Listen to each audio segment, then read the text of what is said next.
Army chief general Asim Munir ने कहा है कि जो शरीयत और आइन को नहीं मानते हम उन्हें पाकिस्तानी नहीं मानते। हम लोगों को कहते हैं कि अगर एहतजाज करना है तो जरूर करें, लेकिन पुरअमन रहें। नेशनल उलमा कन्वेंशन से खिताब करते हुए army chief general Syed Asim Munir ने कहा कि अल्लाह के नज़दीक सबसे बड़ा जुर्म फसाद फिल अर्ज है। सदर पाकिस्तान आसिफ अली जरदारी ने इलेक्शन एक्ट तरमीमी बिल 2024 पर दस्तखत कर दिए। जराये के मुताबिक गजट नोटिफिकेशन के लिए बिल सेनेट सेक्रेटरीट को भिजवा दिया गया है। जराये का कहना है कि इलेक्शन कमीशन एक्ट का गजट नोटिफिकेशन आज ही जारी किया जाएगा। बानी पीटीआई का कहना है कि मैं सिर्फ और सिर्फ पाकिस्तान के लिए बात करने का कह रहा हूं। जितने मुकदमात बनाने हैं बना लें, लेकिन कोई डील नहीं करूंगा। डील वो करता है जिसने कोई जुर्म किया हुआ हो। वज़ीर-ए-आज़म शहबाज शरीफ ने कहा है कि सिपा सलार की जामे गुफ्तगू हमारे लिए मशअल राह है। उलमा और मशाइख कॉन्फ्रेंस से खिताब करते हुए वज़ीर-ए-आज़म शहबाज शरीफ ने कहा कि सिपा सलार की इंतहाई पुरजोश ईमान अफरोज़ तकरीर के बाद किसी इजाफे की ज़रूरत नहीं। तोशाखाना के नए रेफरेंस की समाअत के दौरान बानी पीटीआई और बुशरा बीबी का मजीद 11 रोज़ा जिस्मानी रिमांड मंजूर कर लिया गया है। एहतसाब अदालत के जज नासिर जावेद राना ने केस की समाअत की। बुशरा बीबी और बानी पीटीआई को 10 रोज़ा जिस्मानी रिमांड के बाद समाअत के लिए अदालत में पेश किया गया था।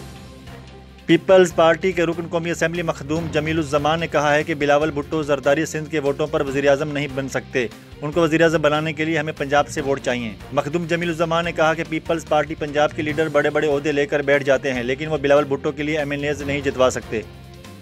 मस्जिद नबवी के इमाम डॉक्टर शेख सलाह बिन मोहम्मद अल बदीर 7 रोज़ा दौरे पर पाकिस्तान पहुंच गए। अरब न्यूज़ की रिपोर्ट के मुताबिक मस्जिद नबवी के इमाम 7 रोज़ा दौरे के दौरान इस्लामाबाद में सदर पाकिस्तान आसिफ अली जरदारी, वज़ीर-ए-आज़म मोहम्मद शहबाज शरीफ, चेयरमैन सेनेट सैयद यूसुफ रज़ा गिलानी और कौमी असम्बली के स्पीकर सरदार अयाज सादिक से मुलाकात करेंगे।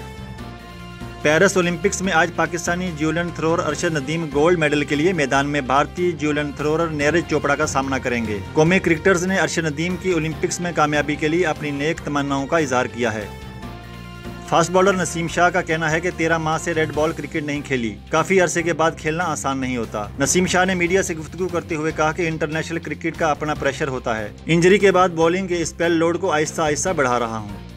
पाकिस्तान शोबिज़ इंडस्ट्री के मारूफ अदाकार फवाद खान ने अपनी मतनाज़ वेब सीरीज़ बरज़ख पर तनकीद से तंग आकर अपने इंस्टाग्राम अकाउंट के कमेंट सेक्शन को बंद कर दिया।